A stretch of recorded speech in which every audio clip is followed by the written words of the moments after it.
Alors, bonjour tout le monde, bienvenue à cette Bonjour. conférence de Michel Teddy. Je suis très heureux de l'avoir avec nous aujourd'hui. C'est un privilège que nous avons.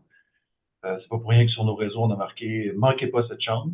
Ça ne produira pas souvent. Et puis, Michel, c'est un peu particulier puisque la semaine dernière, nous avions une conférence et cette semaine aussi, habituellement, on essaie d'espacer les choses, mais je suis quand même content de voir que les gens sont au rendez-vous. Merci d'être là.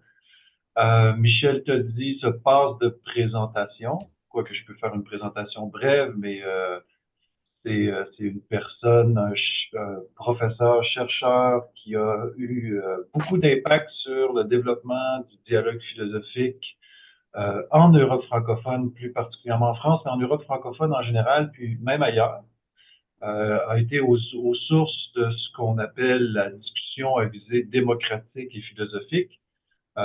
Michel est un auteur prolifique. On va vous distribuer la liste de sa bibliographie, mais si vous voulez tout lire ce qu'il a lu, probablement vous en avez pour 8 ans de lecture à temps plein.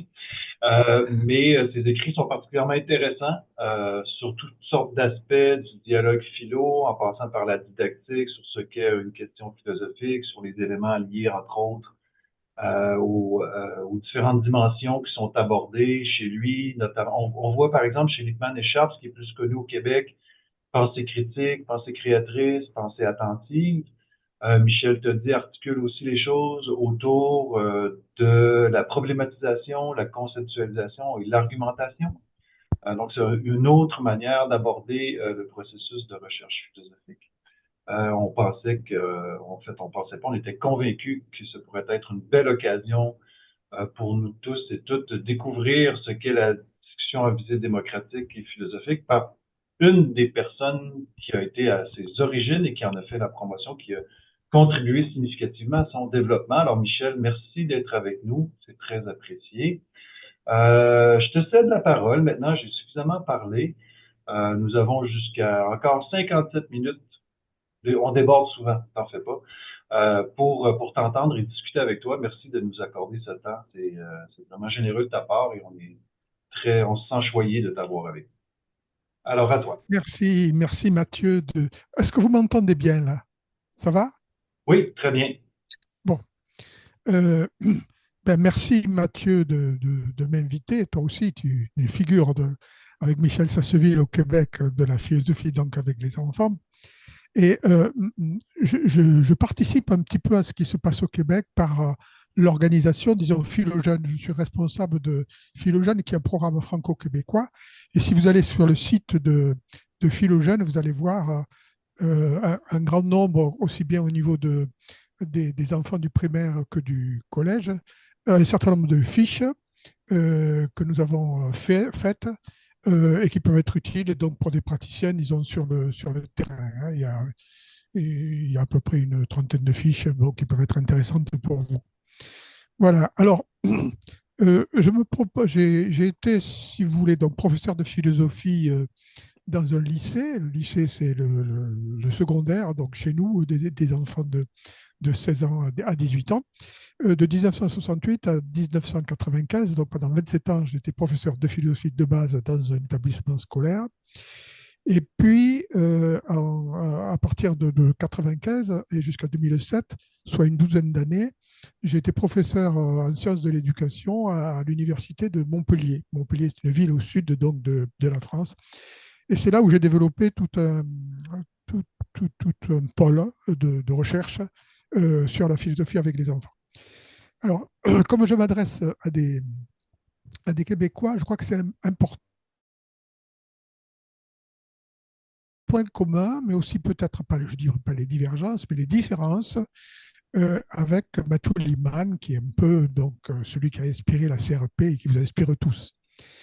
Euh, je crois que dans les points communs, nous en avons trois, je pense. Le premier, c'est de tenter de rendre la philosophie populaire. Je prends l'adage de Denis Diderot, là, donc rendons la philosophie populaire, et précisément d'élargir le public habituel donc, de la philosophie donc, aux enfants. Ça, c'est un premier point commun.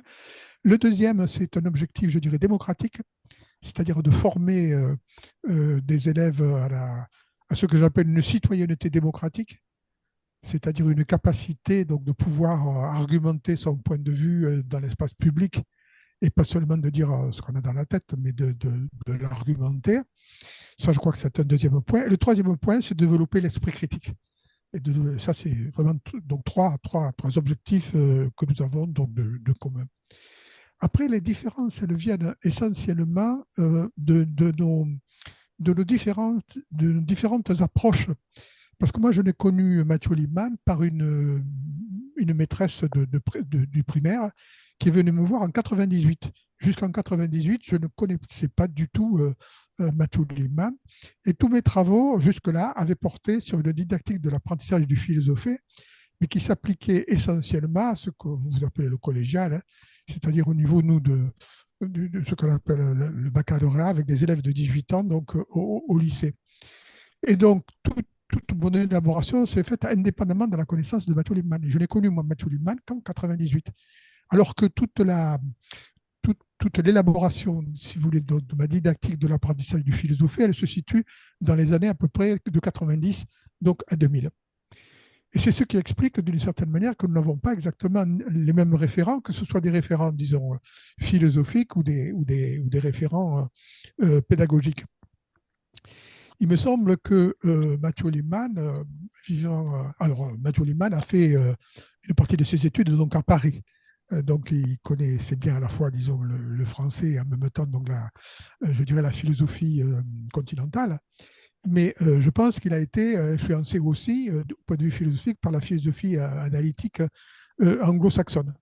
Alors que moi, je me situe, je connais mal la philosophie analytique anglo-saxonne, mais par contre, moi, c'est la tradition philosophique continentale, c'est-à-dire celle qui va de Platon, Aristote, Descartes, Kant, Hegel, etc.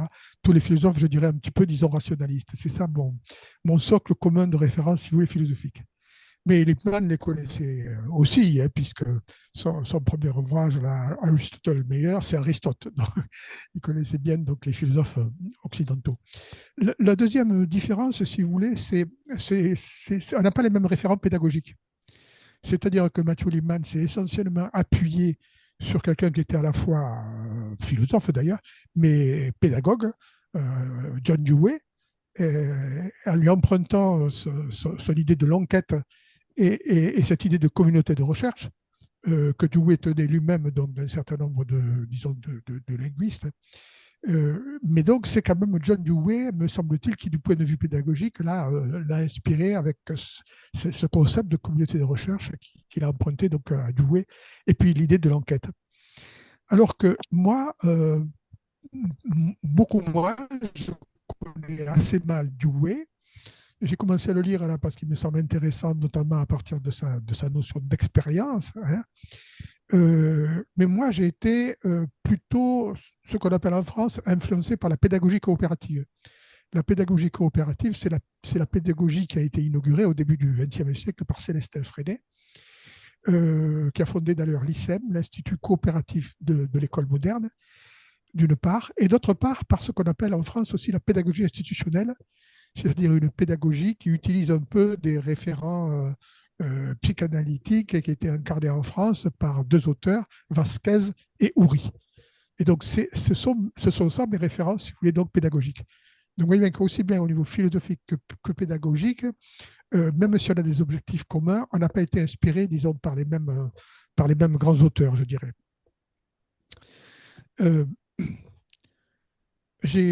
J'ai passé ma thèse, moi, en 1992, avec Philippe Mérieux, qui est un grand pédagogue, disons, français, qui m'a accompagné, disons, dans ce travail. Et ma thèse s'intitulait Vers une didactique de l'apprentissage du philosophie. Et c'est là, si vous voulez, donc, où j'ai commencé donc, à élaborer une didactique. Et vous voyez, la thèse, elle est de 92, donc c'était bien avant que je connaisse donc, Liman, quoi. Et ce modèle didactique, il a été élaboré au contact de mes collègues professeurs donc, de philosophie en classe terminale de lycée, donc des élèves de 18 ans, et qui étaient en même temps correcteurs du baccalauréat, c'est-à-dire l'examen terminal, si vous voulez, de l'enseignement secondaire, disons, français. Et il a été très influencé aussi par la dissertation, ce qu'on appelle la dissertation de philo. Alors, je ne sais pas si vous avez des dissertations, mais je sais que par exemple au collégial, il y a l'essai argumentatif. Mais l'essai argumentatif, on donne une thèse et puis ensuite, à partir de là, on essaie de l'argumenter. Tandis que la dissertation, c'est une spécificité française. D'ailleurs, la dissertation n'a pas les philosophes n'ont pratiquement pas fait de dissertation, hein, à parler de discours de Rousseau et la dissertation de 1771, disons, de Kant, mais c'était des concours. Okay. Et voilà. Les philosophes, ils ont écrit des maximes, ils ont fait des essais, ils ont fait des dialogues, etc. Le genre dissertation n'est pas un genre de l'histoire de la philosophie. C'est né à la fin du XVIIIe siècle dans l'enseignement scolaire, disons, français, l'idée de la dissertation. Et moi, tout mon modèle a été fondé sur les compétences qui étaient demandées donc, à des élèves français lorsqu'ils faisaient une dissertation, et donc ils avaient une dissertation à leur examen terminal de l'enseignement secondaire. Et quand j'ai réuni donc une vingtaine, dans les années 88-89, j'ai réuni une vingtaine de professeurs de philosophie qui étaient en même temps correcteurs donc, du baccalauréat, et je leur ai demandé finalement, d'une manière très, très empirique et très anglo-saxonne de ce point de vue-là, qu'est-ce que vous attendez finalement d'un élève donc de classe terminale, quelles sont les habiletés, alors vous appelez ça des habiletés, disons, de pensée. Moi, j'appelle ça des processus de pensée donc, ou des compétences. Qu'est-ce que vous attendez? Et on s'est mis à peu près d'accord sur, quelle que soit notre orientation philosophique, nous avions les mêmes exigences pédagogiques. C'est-à-dire donc essayer de conceptualiser, de définir les notions dont on parle, savoir de ce dont on parle, problématiser, c'est-à-dire se mettre en état finalement, disons, de questionnement, de chercher derrière une question quel est le problème finalement un petit peu donc qui est posé, apprendre à élaborer soi-même un certain nombre de questionnements, élaborer une problématique, et puis ensuite évidemment donc argumenter, c'est-à-dire essayer de justifier rationnellement son point de vue, ou de faire une objection rationnelle, ou de répondre rationnellement à une objection qu'on nous fait. Voilà. Et c'est donc à partir de cette didactisation de la dissertation de philosophie française que j'ai établi dans les années 90-2000 donc ma propre didactique de l'apprentissage du philosophé. Et j'ai eu beaucoup de discussions avec François Galichet. Je ne sais pas si tu l'as déjà invité, François Mathieu, mais bon, c'est quelqu'un qui vaut la peine d'être invité. Il est sur notre liste. Il m'a fait particulièrement, disons, remarquer qu'il y avait dans l'histoire de la philosophie deux grandes tendances. La tendance qu'on appelle conceptualisante ou conceptuelle, et puis ensuite la tendance interprétative. Et c'est vrai que je ne me suis intéressé, moi, principalement qu'à la dissertation, alors qu'il y a une deuxième épreuve au baccalauréat, qui est l'épreuve de commentaire de texte. Exactement. Et c'est vrai que commenter, disons, un texte, on ne peut pas commenter un texte si on n'essaie pas d'abord de le comprendre, et comprendre, c'est d'une certaine façon donc interpréter. Et donc, c'est vrai que la compétence d'interprétation est une compétence très, très importante. Et maintenant, quand j'ai à parler un petit peu de ces compétences-là, bon, j'ajoute à la triade conceptualiser, problématiser, argumenter, la compétence d'interpréter. Voilà. Ces trois compétences, pour moi, vont permettre de travailler sur trois activités. Et tout l'objectif, quand on apprend à philosopher, c'est de mettre en œuvre finalement ces trois compétences, avec la quatrième interprétée, dans finalement donc, trois types d'activités. La lecture philosophique, c'est-à-dire essayer de voir comment les philosophes s'y prennent pour mettre en œuvre donc, ces processus de pensée. L'écriture philosophique, et notamment donc, dans leurs écrits, mais notamment dans l'écrit donc, de la dissertation, et la discussion. Alors, chez moi, par exemple, la discussion, elle est arrivée en dernier. C'est-à-dire, j'ai commencé à m'intéresser à la discussion quand j'ai connu les travaux de Matthew Lipman, c'est-à-dire dans les années 2000. Et c'est à ce moment-là que j'ai commencé à m'intéresser à la philosophie avec les enfants. Parce qu'avant, moi, je m'intéressais uniquement sur la didactisation de l'apprentissage du philosophie pour la lecture et l'écriture philosophique. C'est-à-dire les travaux donc, que moi, je faisais en tant que professeur de philosophie dans mon lycée de base, quoi, si vous voulez. Et donc, à partir de là, et je ne m'intéressais pas uniquement aussi à la didactisation de l'apprentissage du philosophie à l'école, mais aussi dans la cité. C'est-à-dire que j'ai beaucoup travaillé, si vous voulez, donc sur les cafés philo, et j'anime un café philo depuis 1996, le ciné philo, mais aussi la rando philo. J'ai créé un ouvrage là-dessus qui s'appelle Nouvelles pratiques philosophiques, une demande sociétale. Et donc, où je décris l'ensemble, si vous voulez, des genres qui sont finalement nés depuis les années 90, notamment, disons, en France, puisque c'était le pays que je connaissais donc le mieux. Et le café philo, d'ailleurs, à l'origine, c'est 1992, avec donc un philosophe qui a lancé ça à Paris, au Café des Phares. Et c'est à partir de là que d'autres cafés philo se sont ouverts, etc., et que j'ai commencé, moi, à m'intéresser, disons, au problème. Donc, j'ai beaucoup écrit aussi sur le café philo. Donc, l'idée de rendre la philosophie populaire, c'était pas seulement élargir son public, en faisant, par exemple, avec les enfants, mais c'était pour moi faire descendre le philosophe de son piédestal, c'est-à-dire de son estrade ou de l'école, pour qu'il aille finalement, disons, dans la cité. Et c'est là où se sont développées toutes ces pratiques de ciné-philo, de rando-philo, de consultation philosophique. Je me suis beaucoup intéressé aussi à la consultation philosophique, etc. Voilà. Au fond, mon entrée par la didactique de l'apprentissage du philosophé, ça a été une approche par compétence. Il faut dire que depuis, j'ai passé 12 ans donc de ma vie donc à l'Université de Montpellier et j'étais professeur en sciences de l'éducation.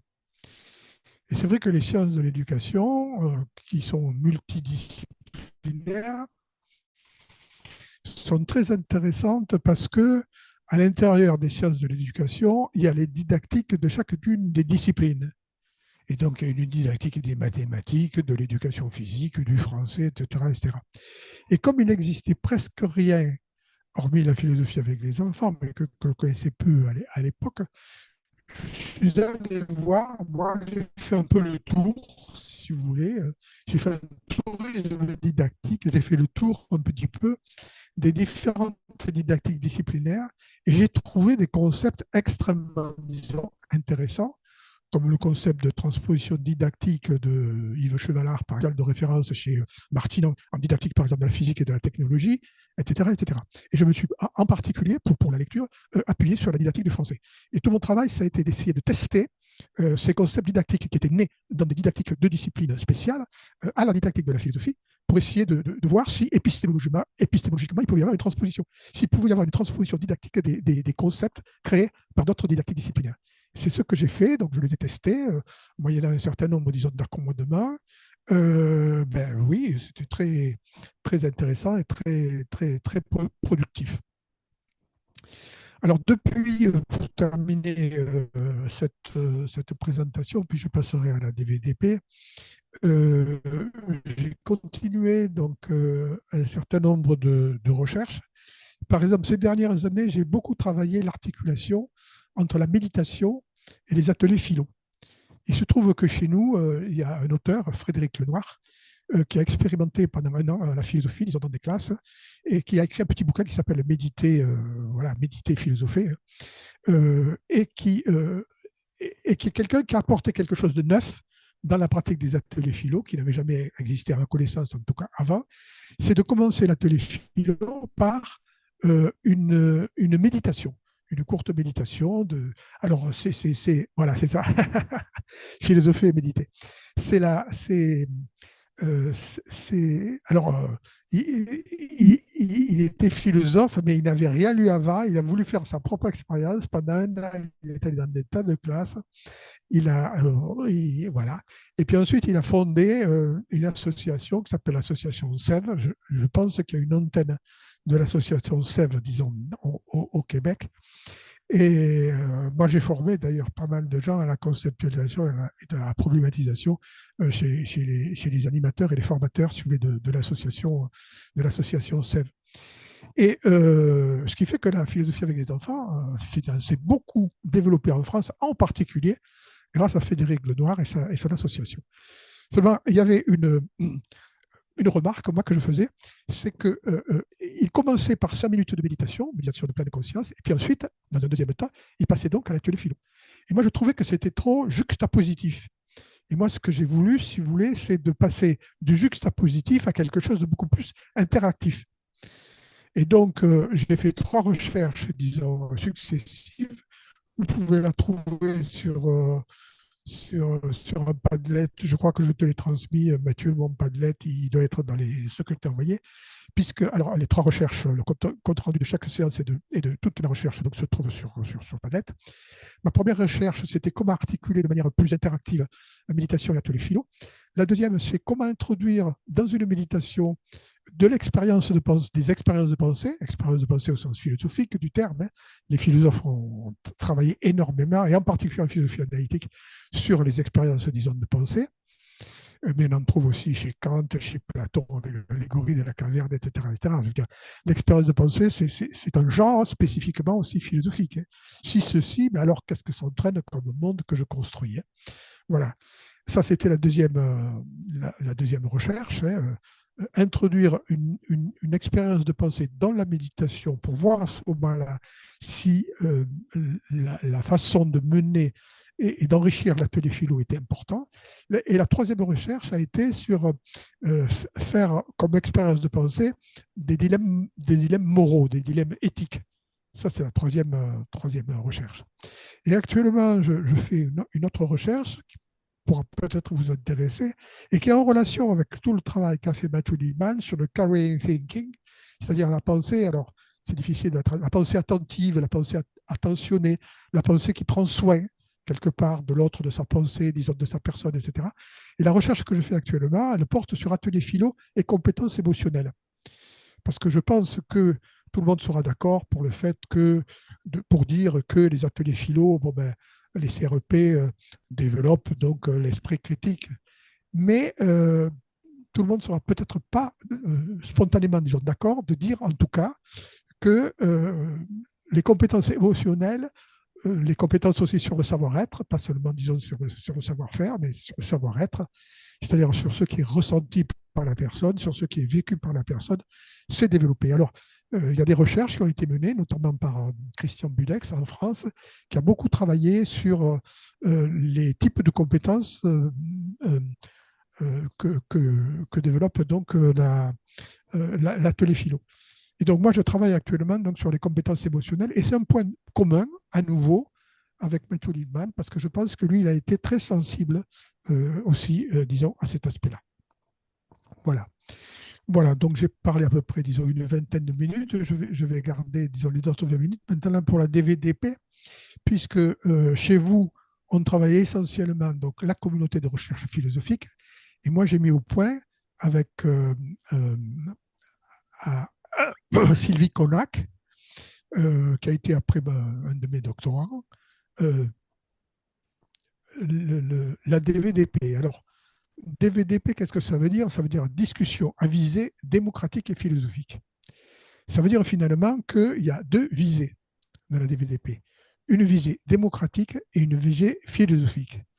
La visée philosophique, ben, j'en ai un petit peu parlé avec les compétences, disons, cognitives donc, qui sont exigées, c'est-à-dire que je considère qu'un échange n'est jamais spontanément philosophique, mais qu'il peut le devenir à partir du moment où les participants, que ce soit des enfants ou des adultes, mettent en œuvre un certain nombre de processus de pensée. Et c'est ce qui va faire qu'un échange peut et va devenir donc philosophique.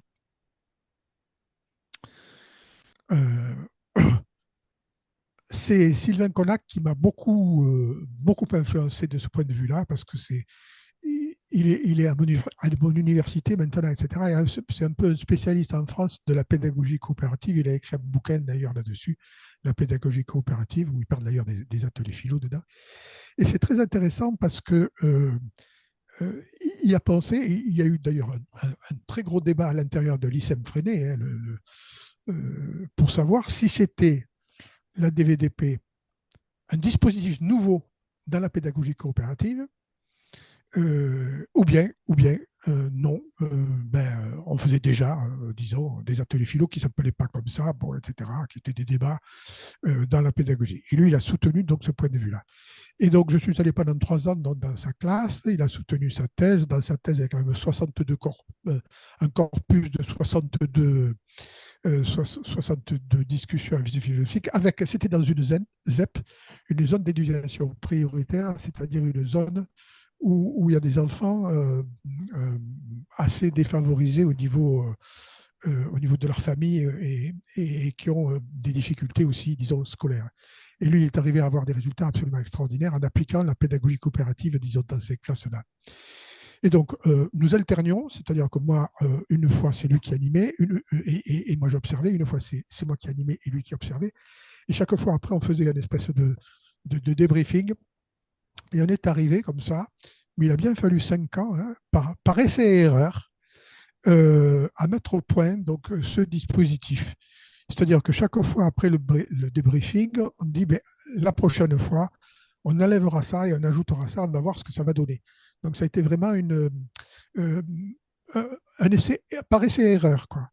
C'est par tâtonnement que nous avons mis progressivement au point, il nous a fallu 5 ans, hein, pour mettre au point un dispositif qui est à peu près, disons, stabilisé. Évidemment, chacun le mettra à son pied ou à sa main, et puis surtout au public qu'il confronte. Mais on a additionné, si vous voulez, tous les avantages que présentait ce dispositif en essayant d'enlever un peu tous les éléments perturbateurs ou tout ce qui pouvait un peu, disons, limiter son aspect, disons, formatif. Voilà. Alors, ce dispositif, il utilise au niveau de la pédagogie coopérative ce qu'on appelle des fonctions, des rôles, des statuts.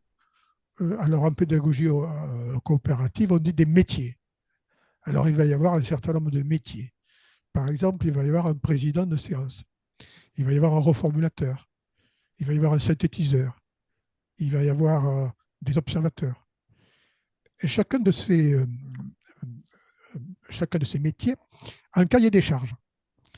C'est-à-dire le cahier des charges, et le cahier des charges, il l'a devant lui, hein, quand c'est lui qui exerce donc ce rôle.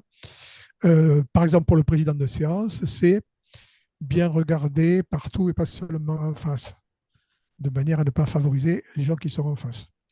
Deuxièmement, donner la parole dans l'ordre d'inscription. Troisièmement, au bout d'un moment, donner la parole à ceux qui ne se sont pas exprimés ou qui se sont peu exprimés. Et puis ensuite, on n'est pas obligé de parler. Ça, c'est une règle aussi qui est très importante. Alors, vous voyez, le président de séance, c'est celui qui essaye de faire respecter donc, ces différentes règles dont je viens de parler. Donc, c'est un animateur, c'est une fonction essentiellement démocratique, puisqu'elle elle vise à répartir le plus démocratiquement possible la parole dans le groupe. Et vous voyez, par exemple, la règle numéro 3, donner la priorité à ceux qui ne sont pas encore exprimés, elle est contradictoire avec la règle numéro 2, à savoir donner la parole dans l'ordre. Mais il est juste que celui qui n'est pas encore parlé parle par rapport à quelqu'un qui a déjà parlé. On a essayé donc de combiner un certain nombre, disons, de règles de fonctionnement, disons, de la discussion, de manière à ce que la parole circule le plus démocratiquement possible. On fait de temps en temps aussi, disons, des pauses, un peu des pauses structurantes où les élèves peuvent un peu écrire leur point de vue.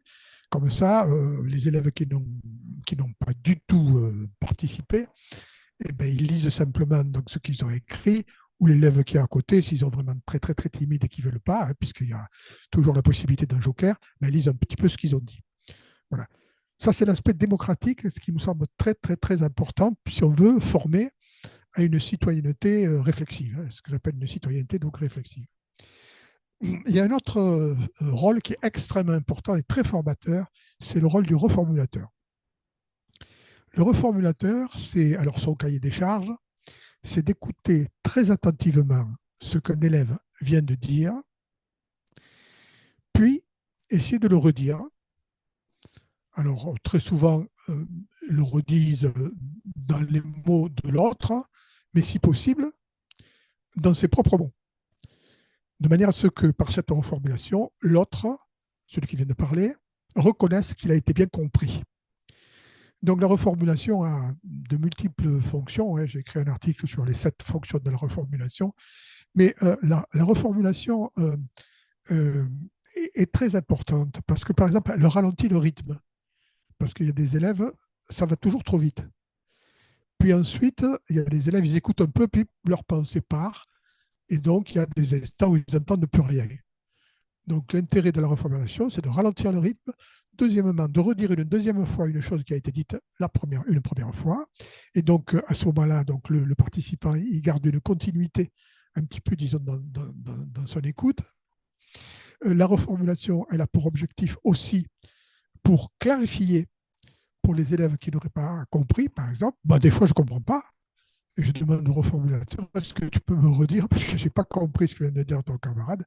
Et à ce moment-là, d'ailleurs, le reformulateur, il est très content parce que aider le prof, ça, c'est très valorisant, disons, pour un élève, quoi. C'est ça, la pédagogie coopérative est une pédagogie de l'entraide. Hein. C'est-à-dire que chacun est une personne ressource pour tous les autres, quoi. Voilà. Donc, le reformulateur, donc, je parlais de la reformulation. Donc, l'intérêt de la reformulation est multiple. Ça montre que l'élève qui vient de parler a été pris en compte puisqu'il entend ce qu'il vient de dire. Il peut vérifier aussi s'il a été compris ou s'il n'a pas été compris. Ça aussi, c'est important pour qu'on ne parte pas un petit peu, disons, sur de fausses bases ou de faux accords ou de faux désaccords. Voilà, donc la fonction de la reformulation. Et ensuite, il y a la fonction du secrétaire de séance, que j'appelle moi un synthétiseur. C'est celui qui, soit à la moitié de la séance, si ça dure 1 heure par exemple, soit à la fin, si c'est moins longtemps, et bien, après un certain nombre de notes, donc l'intervention de l'écrit. Alors, comme consigne, je lui donne essentiellement et tu essayes de prendre l'essentiel de ce qui se dit, qui répond à la question qui est posée au tableau, de manière à ce qu'il a un critère pour pouvoir distinguer l'essentiel de ce qui se dit de ce qui est plus accessoire. Voilà. Et puis ensuite, après, à partir de ces notes, il nous redit un petit peu donc, ce qu'il a entendu qui lui paraissait donc essentiel. Ça, c'est donc le synthétiseur.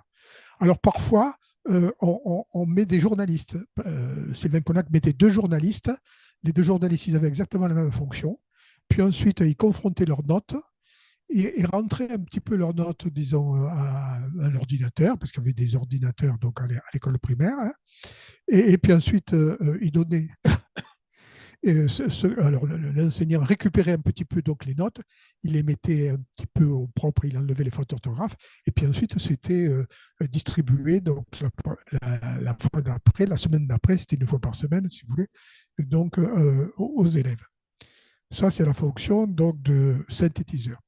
Et puis ensuite, alors, ces fonctions sont différentes selon les âges des enfants. C'est-à-dire à l'école maternelle, avec des enfants, par exemple, de 5-6 ans, on mettait en place un bâton de parole, on mettait en place un président de séance, il y avait un responsable du bâton de parole qui donnait la parole à celui qui venait d'être désigné par le président de séance, et il se levait à un institutionnalisé 3 fois, pédagogie institutionnelle, hein, la prise de parole. 1, je me lève, tout le monde me voit. 2, je dis mon prénom, donc ma parole, elle est signée, elle est engagée, elle est responsable. Et 3, je dis ce que j'ai à dire. Donc c'est très... donc je veux dire... Alors vous voyez, donc à l'école maternelle, ils ne savent pas écrire ni lire. Donc on prenait seulement le président de séance en lui disant, tu donneras la parole 1 fois de ce côté, 1 fois en face, 1 fois à droite. Parce qu'il faut qu'ils apprennent à regarder un groupe. Un président de séance, les élèves, ils ne regardent que une personne. Quoi. Mais il n'y a que les enseignants, les animateurs qui regardent les groupes. Mais regarder un groupe, ça s'apprend. Nous, on est parti du principe que tout, absolument, disons, s'apprenait. Donc voilà. Alors après, quand on arrive au niveau du CP, avec des élèves qui ont 6 ans, à ce moment-là, on peut commencer à mettre un président de séance. Un président de séance qui appliquera donc les règles, qui ne donnera pas seulement la parole comme ça, à droite, à gauche, etc. etc. mais qui appliquera les règles. Ça, c'est possible. Et puis ensuite, le reformulateur, on a commencé fin du CP, mais en fait, c'est à partir du CE1, c'est-à-dire à partir de l'âge de 7 ans, que nous nous mettons à ce moment-là, disons, un synthétiseur. Voilà, ça c'est possible. Et puis au CM1 et au CM2, avec des élèves de 8 à 10 ans, on met des observateurs. Alors, les observateurs, on peut en mettre plutôt des 7-8 ans s'il s'agit simplement d'analyser les fonctions. Par exemple, il a devant lui le cahier des charges, et au fur et à mesure que le président de séance, donc, il fait tout son travail, lui, il regarde bien si, par exemple, tu as donné la parole aux gens qui étaient en face. Quoi. Bon, voilà, bon, alors qu'il est dit que tu dois bien regarder tout le monde. Ou bien alors, tu as donné plusieurs fois la parole à quelqu'un, alors qu'il y en avait un qui avait levé la main, mais qui n'était pas encore intervenu. Vous voyez? Donc voilà, ça c'est l'observateur du président de séance. On a des observateurs comme ça de chacune, disons, des fonctions. Par contre, c'est seulement en dernière année, là, c'est-à-dire quand ils ont 9-10 ans, qu'on met en place une observation des processus de pensée. Ça, c'est très important. Pour nommer ces processus de pensée. Donc, les observateurs sont à l'extérieur du groupe, donc qui est en rond. Ils ont des petits outils d'observation. Par exemple, pour la conceptualisation, les mots, les distinctions entre les mots, les définitions, donc que l'on donne des mots, et ils doivent noter si on a donné une définition, si on a essayé de distinguer des mots, donc des notions, etc. etc. Ils ont des outils, si vous voulez, pour observer les processus de pensée. Même chose pour la problématisation au niveau du questionnement, donc des questions, et au niveau de l'argumentation, est-ce que c'est une argumentation pour justifier son point de vue? Qu'est-ce que c'est qui a été utilisé? Est-ce que ce sont des exemples? Est-ce que ce sont de vrais arguments? Est-ce que ce sont des arguments qui portent ceci, cela? Mais je sais que vous avez beaucoup travaillé, vous, au Québec, sur l'argumentation. Hein. J'avais travaillé avec les gens, les profs de philo du collégial, et j'étais venu au Québec pour leur parler un petit peu de mes recherches à ce moment-là. Et je sais que l'argumentation, c'est quelque chose que vous avez particulièrement, disons, travaillé. Donc, je n'y insiste pas. Donc voilà un petit peu donc, sur la DVDP. Bon, mais je préfère regarder le temps qui reste à ce moment-là pour toutes vos questions. Je suppose qu'il va y en avoir. Et voilà. Merci, Michel. Juste avant qu'on donne la parole aux gens qui sont dans la salle virtuelle, tu nous as parlé beaucoup, tu as fait un tour d'horizon quand même des différents rôles des élèves, président de séance, formulateur, observateur, secrétaire, mais tu as peu parlé du rôle de la personne animatrice. Par exemple, toi, quand tu animes, quels sont les repères sur lesquels tu t'appuies pour animer à travers toutes ces fonctions-là qui ont été distribuées Alors aux moi, jeunes? j'appelle ça la boîte à outils de l'animateur. Hein. Et d'ailleurs, quand je forme, j'ai formé énormément, disons, de gens à être animateurs ou formateurs, donc à l'atelier pas seulement avec les enfants, hein, mais aussi pour les adultes, pour les cafés philo, etc.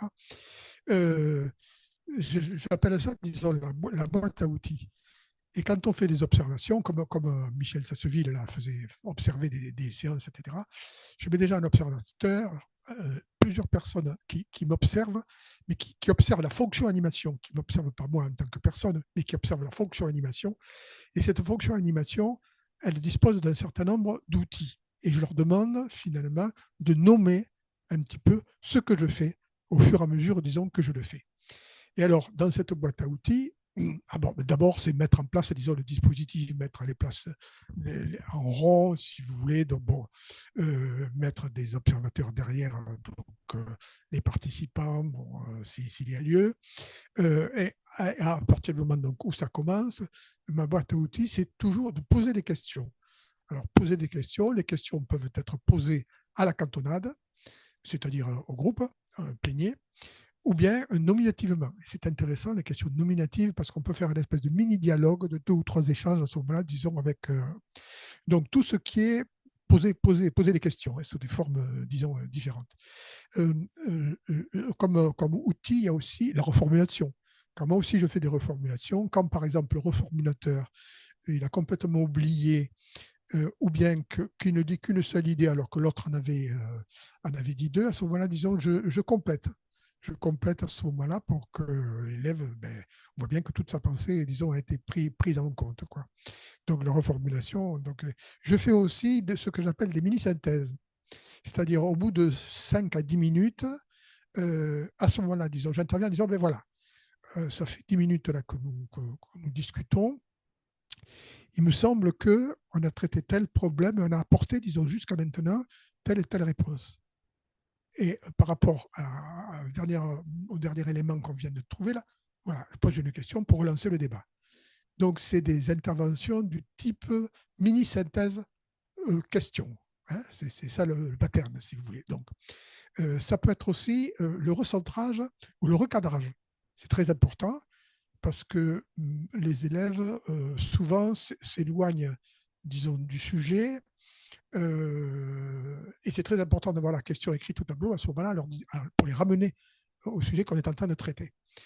Le recadrage est toujours très intéressant parce que parfois, on part un peu de travers ou voilà, mais c'est du rôle un peu de l'exploration et de l'enquête. Je veux dire, il ne faut pas être trop strict dans le fait de toujours ramener, disons, à la question, disons, qui est posée.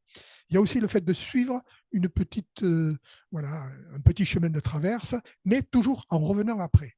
Donc, il y a la fonction toujours de recentrage et de recadrage, même lorsqu'on lâche un peu, disons, la bride. Hein. C'est-à-dire qu'il faut allier finalement, quand on a un animateur, la rigueur de l'animation avec la souplesse. Il y a une articulation qui n'est pas évidente entre rigueur et souplesse. Ensuite, disons, dans ma boîte à outils, eh bien, il y a sauter sur ce que j'appelle le kairos, hein, l'opportunité, disons en grec. L'opportunité, lorsque je sens une définition qui s'ébauche, une distinction conceptuelle, une thèse qui est soutenue, ou bien une contradiction entre deux thèses qui sont soutenues par deux élèves différents. Là, j'interviens pour mettre les élèves en débat, si vous voulez, donc entre eux, ou pour leur demander d'approfondir le commencement de définition ou de distinction conceptuelle qu'ils viennent de faire, ou la problématisation qui est en train de se passer là. Donc voilà. Donc là, ce sont des interventions plutôt sur les processus de pensée et non pas sur la dynamique générale, disons, d'un groupe, quoi, d'échange dans un groupe. Merci beaucoup, Michel. Très riche, très intéressant, très complet. Merci pour ce tour d'horizon de ton parcours et de la mise. Il y a plein de choses que j'ai apprises, notamment sur la mise en place et la création, l'organisation de la DVDP dans le temps avec Sylvain Connac. Puis tout le détail, les rôles et des ancrages pédagogiques sur lesquels vous vous êtes appuyé pour constituer ce dispositif.